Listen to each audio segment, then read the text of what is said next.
नमस्कार, वंदे मातरम। मैं हूं श्यामगिरी। आप देख रहे हैं हमारा चैनल मुद्दा भारत का। मुद्दा है बीड़ का। जी हाँ, महाराष्ट्र की राजनीति में इस समय बीड़ जो है सुर्खियों में बना हुआ है। संतोष देशमुख की हत्या के बाद जो इस तरह से वहाँ पर राजनीति हुई है, जिस तरह से वहाँ पर बड़े बड़े राजनेताओं के नाम आए हैं, उसके बाद से जब वाल्मीकि कराड़ की जो गिरफ्तारी हुई है उसको लेकर जो है ये मामला काफ़ी सुर्खियों में बना हुआ है। आज जो है वाल्मीकि कराड़ जो आरोपी हैं उनको जो है 14 दिन का न्यायिक हिरासत में भेजा गया है, लेकिन उनके ऊपर मौका लगाया जाएगा, इसको लेकर बड़ी बहस चल रही है। तो क्या है वहाँ की राजनीति, इसी पर हम चर्चा करेंगे। हमारे साथ में राजेश कोचरेकर जी, जो राजनीतिक विश्लेषक भी हैं और टाइम महाराष्ट्र के जो है संपादक भी हैं। हम इनसे जानेंगे कि बीड़ की राजनीति इस समय किस तरफ जा रही है, क्योंकि बीड़ की राजनीति में जिस तरह से घटना हुई है उसमें सिर्फ मतलब विपक्ष का तो पता नहीं है, लेकिन पक्ष के जो राजनीति में जो सत्ता में है वो लोग भी आवाज़ उठा रहे हैं कि जो हुआ है ये गलत हुआ है और वहाँ इच्छी पूरी जो है दूध का दूध पानी का पानी होना चाहिए। क्या सही में दूध का दूध पानी का पानी होगा, इसी पर आज हम बहस करेंगे। हमारे साथ में राजेश कोचरेकर। राजेश जी, आपका स्वागत है फिर से एक बार हमारे चैनल में। क्या कहेंगे सर, इस समय बीड़ की राजनीति, इस समय पूरे महाराष्ट्र की राजनीति नंबर 1 बनी हुई है सुर्खियों के लिए।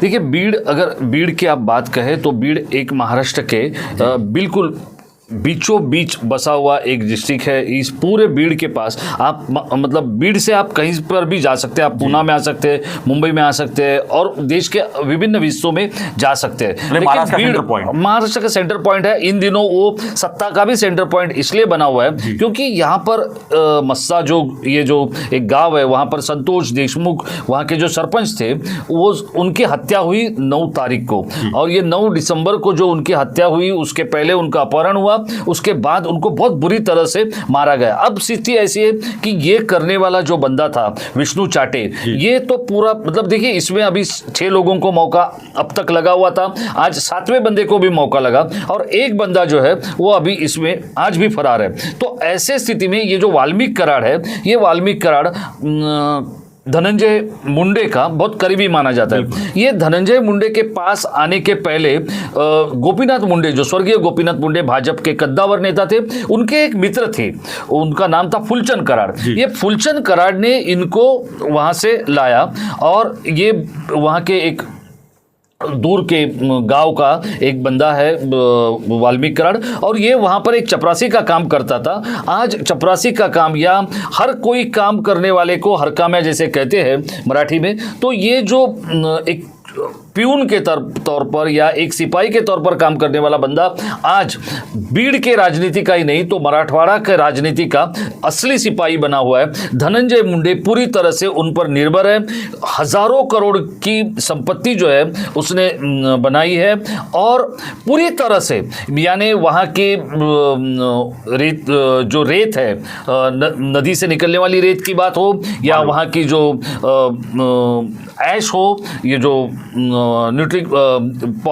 वहाँ पर जो परली औष्णिक बिजली का जो सेंटर है, वहाँ से निकली हुई ज़मीनों का हड़पना और यहाँ के सारे व्यवस्था वहाँ पर किसको ठेका मिलना है, किसका टेंडर निकलना है, यहाँ से लेकर चुनाव में किसने खड़ा रहना है, किसने रुकना है, क्या करना है, ये पूरी सारी व्यवस्था ये वाल्मीकि कराड़ करता है। आज उसके ऊपर मौका लग गया है, लेकिन उसी के कुछ समर्थकों ने ये परली बंद की भी एक ऐलान कर दिया है और महाराष्ट्र की राजनीति जो है इस चरम पर पहुंच गई है इस एक सरपंच के हत्या के कारण, क्योंकि अब वहां पर जो लोगों का संयम था वो टूट गया है।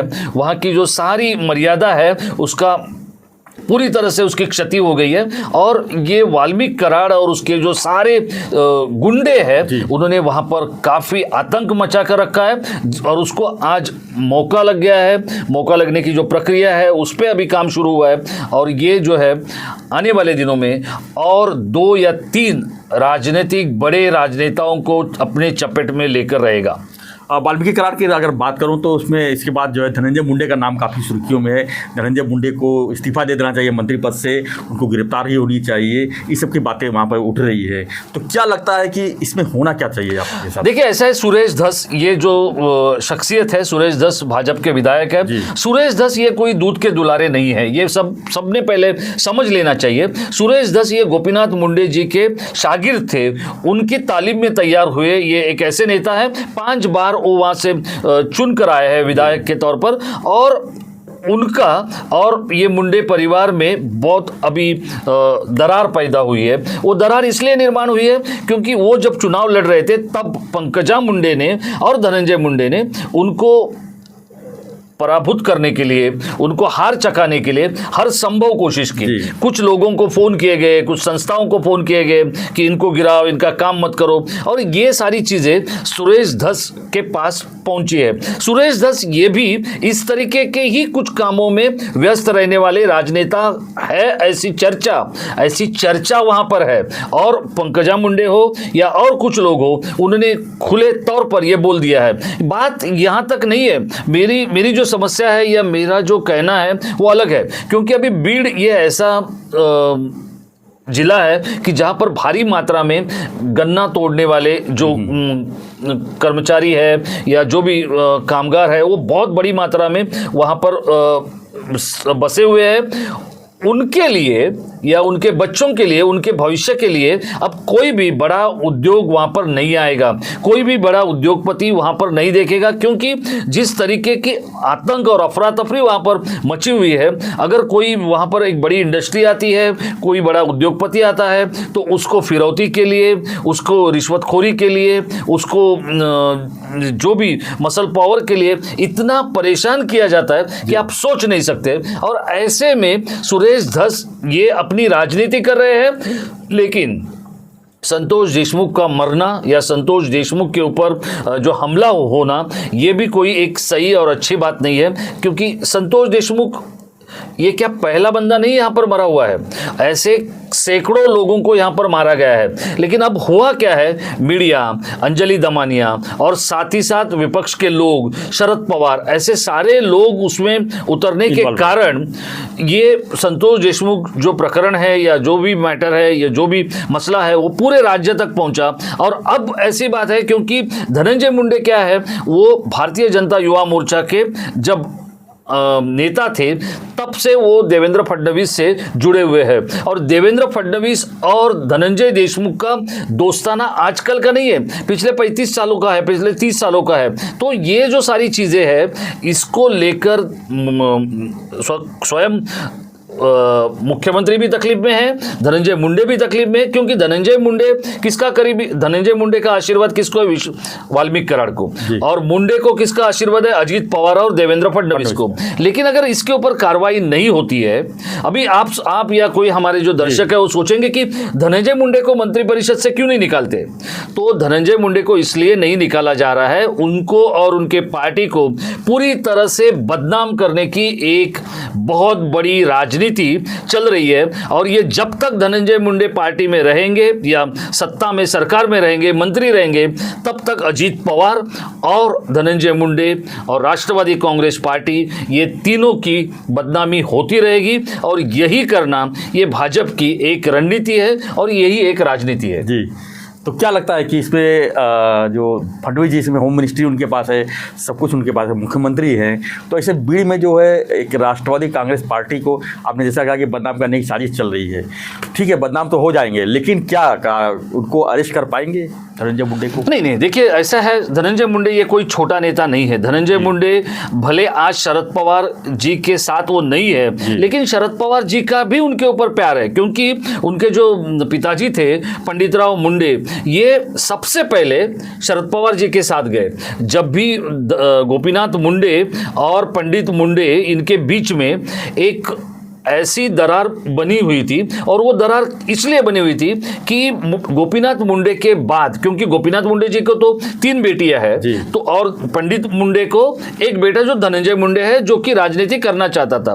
तो सब लोगों को ऐसे लगा था कि स्वर्गीय गोपीनाथ मुंडे जी का उत्तराधिकारी जो है या उनका जो सत्ता का हकदार या वारिस जो है वो धनंजय मुंडे होगा। लेकिन जैसे ही पंकजा मुंडे को आगे लाया गया, तब पंडित मुंडे ये काफी विचलित हुए, और साथ ही साथ धनंजय मुंडे ये भी असुरक्षित महसूस करने लगे, उन्हें अपना भविष्य और भवितव्य जो है अंधेरे में लगने लगा। तो ऐसे में हुआ ये कि ये परिवार में ही दरार पैदा हुई, और जब परिवार में दरार पैदा हुई तब पंडित मुंडे को अपने साथ लेने की या अपने साथ आने की जो भी उनको एक मौका दिया शरद पवार जी ने, और उसके बाद पंडित मुंडे जो आज अपने में नहीं है उनको ताकत दी गई, धनंजय मुंडे को ताकत दी गई। तो शरद पवार जी ने जो उनके लिए करना था वो कर लिया, इसके कारण वो फले फूले। आज आप अगर देखोगे तो धनंजय मुंडे जो है ये एक पैरेलल सरकार या पैरेलल शासन बीड़ में चलाने की ताकत रखते हैं और तैयारी रखते हैं। तो क्या लगता है कि जिस तरह से मामला चल रहा है, पंकजा मुंडे जो इसमें उनकी राजनीतिक दुश्मन भी है, भले ही हर कहीं है, उनको गिराने का काम पूरा उन्होंने किया, उनको हराया भी। आज जब उनकी बारी आई है तो क्या पंकजा मुंडे क्यों चुप बैठी हैं? उनको तो सामने से आना चाहिए और आवाज़ उठाना चाहिए कि ऐसे आदमी को तो अरेस्ट करना चाहिए। नहीं, देखिए क्या है, वो ये परिवार का मामला है। अभी जैसे कि पंकजा मुंडे पिछले कुछ समय से जब अपनी राजनीतिक कठिनाइयों से जूझ रही थी, संघर्ष कर रही थी, बहुत चरम का संघर्ष उनको करना पड़ा और वो बहुत मुश्किल से आई। तब उनको उस मुश्किल के घड़ी में उनके भाई धनंजय मुंडे ने एक ऐसे मौके पर, एक नाजुक मौके पर हाथ दिया और बचा लिया, संभाल लिया।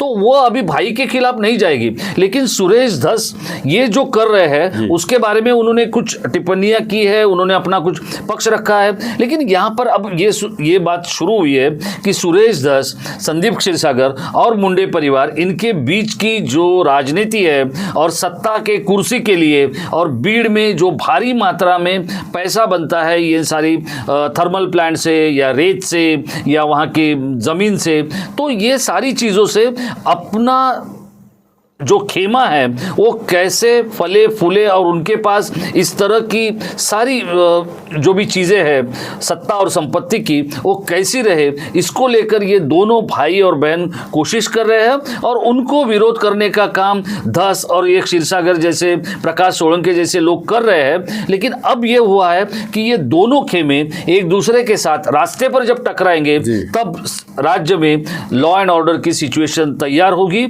और इसका खामियाजा पूरे राज्य को और सरकार को भुगतना पड़ेगा। धन्यवाद कुचरेकर जी। तो हमारा चर्चा यही था कि बीड़ की राजनीति में क्या हो रहा है इस समय। जिस तरह से वाल्मीकि करार के ऊपर मौका लगाया गया है, लेकिन मौका लगने के बाद क्या वो मुंह खोल सकते हैं? क्या वो और जो उनके राजनीतिक जो सलाहकार है, जो उनके जो ऊपर बैठे हुए हैं, क्या उनका नाम ला के इसमें जो है मुश्किल पैदा कर सकते हैं? ये आने वाला समय बहुत बड़ी बात होगी।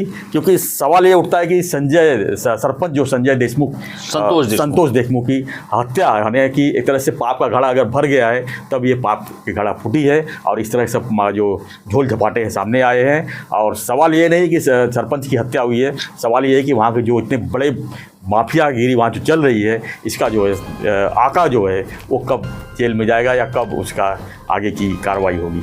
तो सवाल कई है, हम इसके पर बने रहेंगे। आपकी क्या प्रतिक्रिया है बीड़ पर, हमें कमेंट बॉक्स